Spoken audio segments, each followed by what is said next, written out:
like the network, support our sponsors, all of our sponsors, and this month especially bitesquad.com. Special teams have been a mess. And there was a time, Yes. Not long, when Prefer first came on board, you heard some comparisons to like John Harbaugh. Oh, wow, special teams coach who maybe might be a head coach in this league someday. Well, he had the interesting exchanges with Chris Kluwe. I'm trying to be as kind as I possibly can. That hurt his reputation. And now you just have special teams that are not performing very well. And, I don't know if Prefer is the guy who recommended Daniel Carlson, but my guess is he was in on that decision-making process. Are things going south for the man?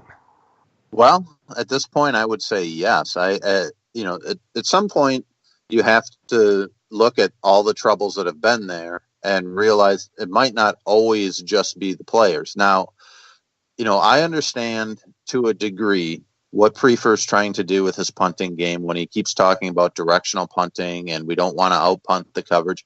But when I look at Matt Weil, they have a great opportunity to not just be so worried about limiting the return, but booming some punts. He has a very strong leg, and he proved it in the preseason, and I think he's proved it with some of his punts that he's had this year. All the troubles with the kicking game, though, this is supposed to be one of Prefer's fortes, and Walsh had a spectacular rookie season. Carlson had a spectacular leg, but you wonder how much the head games have to do with it. And I to me, Prefer seemed very, very protective of his kickers, and I get that. And then Zimmer, not so much. And so, when the move was made on Monday to release Carlson, I asked Zimmer, was Prefer involved in this decision, or was it just you and Spielman? Because after Sunday's game, Zimmer said he and Spielman would sit down and talk about it. And Zimmer's answer was no. They took him out of the decision. And I wonder if some of that has to do with Prefer, being so close. The amount of time he spends with these guys is incredible. And so, is he able to make an objective decision? So I thought that was interesting that Prefer wasn't involved in the decision, or at least the final decision to release Carlson, and they're just taking it out of his hands. And that to me tells me that eventually he could be in trouble if things like this continue. A lot of the issues and the returns that the Vikings gave up in the preseason. Some of that has to do with players that aren't very experienced. They're used to doing that, and they're mixing and matching guys in the preseason. But, then you come into the regular season, and all of a sudden you have a punt blocked, and you got to play the Bears twice. And we saw on Monday night, Tariq Cohen, very good as a punt returner, and he could be the guy that torments that series for the Vikings. Just like we've seen in the past with the great Chicago returners that have given, Devin Hester gave them trouble forever. And so, Prefer's got to get this turned around, or I'm not so sure that they will stick with him beyond this year if the troubles continue. Yeah, I agree completely. Hey, check out our friend John Hedges' shops, Fixology Repair, fixologyrepair.com, third floor of Mall of America by Nordstrom's, downtown, just south of the Wells Fargo Center in the Skyway across from Dunn Brothers. There are some things in life that you just can't live without. Now, whether it's a special piece of jewelry, a watch, or even your smartphone, you want it in working condition. At Fixology Repair, we are committed to restoring your pieces so that everything works or fits the way it ought to. Watch servicing, chain repair, and broken screen replacements are just a few of the services that we offer at Mall of America. Please visit us at fixologyrepair.com or at fixologymn on Twitter to learn more. Mention this ad and get a 10% discount on our services. So what's your, we're going to naturally talk about the big news issues, and that's Carlson not doing the job, and that's Treadwell not doing the job. The other thing going on with Rick Spielman's decision-making is that Cousins has been an immediate winner, and so has Sheldon Richardson. Yeah, Sheldon has been incredible. I didn't expect this level of production out of him. I said before, I thought this was kind of getting a more experienced Sharif Floyd. Sheldon Richardson has been far better than Sharif Floyd ever was when he was healthy. And I'm very curious to see now, first of all, who do they re-sign? If they have to make a choice between Anthony Barr and Sheldon Richardson, at this point, I don't think it's even close. I think it's Sheldon Richardson that you re-sign. But the one thing that would give me cause for pause in this is it's a contract year for both of these guys. How much sustainability does Sheldon Richardson have with what he's doing? I don't know the answer to that. I'm just saying you wonder sometimes when you bring these guys in on 1-year contracts, how much are they just playing for that next contract, or what they're doing now, can that be sustained not only through this season but over the next 3 or 4 seasons if you give him an extension. For now, though, man, he has made a world of difference, and I think with the way that the Vikings are rushing the passer on the outside with Everson Griffin and Danielle Hunter, if you get Sheldon Richardson continuing to apply that pressure up the middle, flushing quarterbacks out of the pocket and right into the defensive ends. I mean, the Rams have a tremendous defensive line. The Vikings are right there with them, though. And this could, for all the glory years of the Vikings and what the defensive line has been, this one has a shot to at least contest with some of those if they continue to put the pressure on quarterbacks like they have. Should Viking fans be concerned that Green Bay was able to run the ball early in the game and was able to function? They were able to put, one of their touchdowns was a blocked punt. So It's not like they lit them up, but they did score some points with what we thought was a suspect running game and what we thought was a gimpy quarterback. Well, let's face it.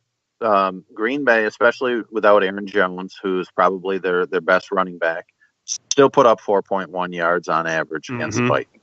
And I went into that game saying teams are going to struggle to run outside the ends on the Vikings defense because they do a great job of stringing things out.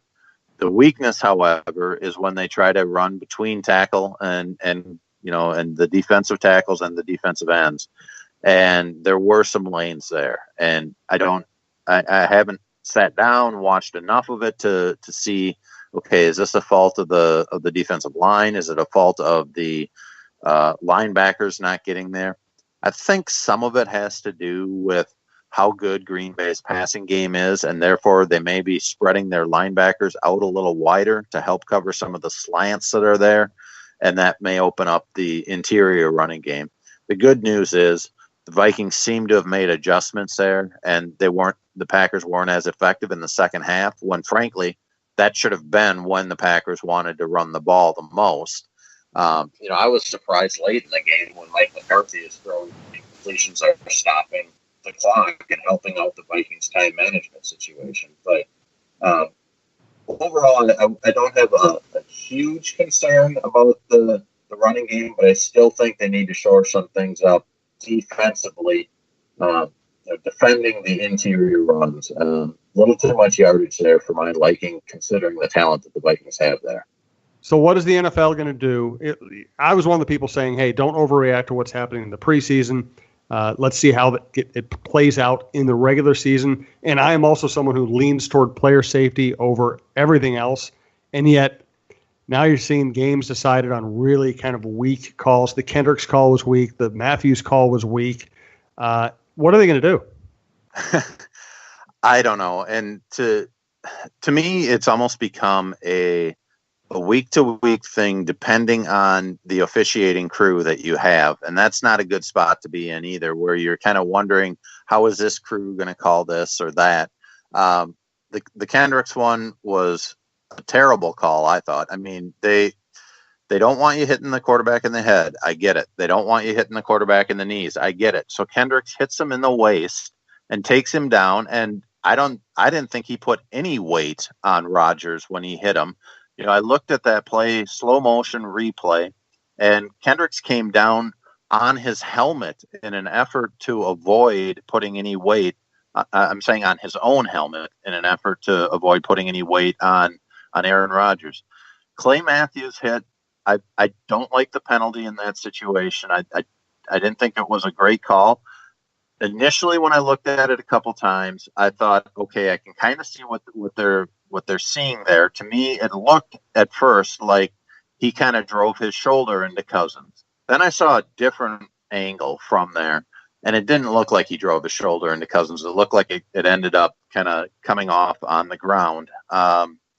So, I agree with Harrison Smith and what he said on Monday, which was basically, these officials are human, and they're trying to make calls with sometimes not great angles and in very quick circumstances. I don't know what the situation is, or what the solution is. I get that they want to protect the quarterbacks and keep their, the highest entertainment value in the game on the field, but I don't want really to see any more replay. But you kind of wonder if that should be implemented in those situations, or a challengeable call, because there's no doubt that affected the game. Kendrick's call kept a drive alive for the Packers, and I think it was a field goal that they ended up getting. And Matthews' call completely turned the game around, where it nullified Jair Alexander's interception. The Vikings continue on with their drive, get better field position because of the penalty, and end up scoring. So, I hate to see games decided that way. And you just wonder how the NFL is going to rectify this, because I don't have any great solution when you're trying to have human beings in the umpires and referees making quick decisions on things that aren't reviewable, but yet they're so penalizing. So I don't know if there's what the solution is. It's almost like you need to keep the same emphasis on keeping quarterbacks safe and have that be in the minds of the officials, and have somebody, one person per game, who's qualified, watching replays as the game is being played, who can just buzz the official if they messed it up. You know what I mean? Not go through the whole, not do the, we need to review it. Let's go have the official who stand on the sideline for 2 minutes and then come out and make an elaborate call and an elaborate explanation and slow the game down. Just, okay, he throws the flag, pick it up, you line up for the next play, and there's a guy upstairs who has had the time to watch the replay 2-3 times. He goes, nope, we got that one wrong. Boop, interception. Just do it. You don't make it a process. Just do it. Yeah, I have thought of that, and I think that probably may be the right solution to it. The Clay Matthews penalty, once again, wasn't in the head, wasn't in the knees. He got him right at the waist where they're supposed to get them. And the explanation from Tony Correnti, the referee, after the game was he picked him up and drove him into the ground. Well, I don't think he picked him up, because Cousins was the timing of the play was that Cousins was throwing the ball downfield. So at least one of his feet, maybe two of his feet, were off the ground when Matthews hit him. The only question I have was, did he drive his shoulder into him? One angle makes me think he did. One angle makes me think he didn't. And that's where the replay official has to have all those angles and go, okay, I see why you threw the flag, but you were wrong there. And it's time to pick it up and get this game on with. So I don't like delaying the game any more than it has been. And in fact, your suggestion, I think, is one that could be applied to a lot of different areas of replay, where maybe you take the challenges out of the coach's hands now, and you just have it be all officials sitting, officials sitting in front of a screen that can overrule any call that was made on the field. Yeah, I think that's the way to go. We had a lot to talk about last week about the upcoming Packer game. Bills matchup is not quite as sexy, Tim. We will talk about it, though. We're going to bring it back our favorite segment from last year that we kind of got away from in the first 2 weeks, our stupid prediction, which will be really easy this week. Let's do that. I do want to thank all of our sponsors who make this network and this show possible. BiteSquad.com.